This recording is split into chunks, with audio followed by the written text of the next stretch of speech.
कुरकुरीत साबुदाण्याचे वडे हे अतिशय छान कुरकुरीत 2 ते 3 तास राहतात. याकरता मी 1-2 टिप्स सांगितलेले. सुरुवातीला साबुदाणा छान मऊसूत भिजवून घ्यावा आदल्या दिवशी रात्री. जेवढा साबुदाणा असेल तेवढेच बटाटे उकडून घ्यावे.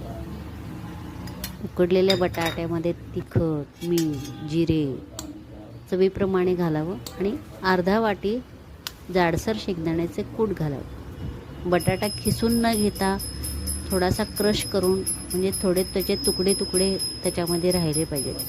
असे तुकडे तुकडे त्याच्यामध्ये राहिल्यास आपला वडा तळल्यानंतर मऊ पडत नाही.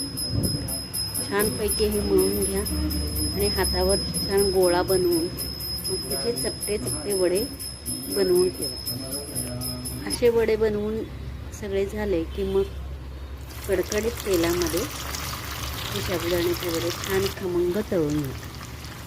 शक्यतो तेलाचं टेम्परेचर वडे सोडताना थोडंसं जास्त असावं आणि मग थोडंसं मंद तेलावर वडे छान कुरकुरीत तळून घ्यावे. खूप छान कुरकुरीत वडे असे राहतात. आणि साबुदाणा आणि बटाट्याचे प्रमाण योग्य असेल तर वडा खूप छान लागतो. धन्यवाद.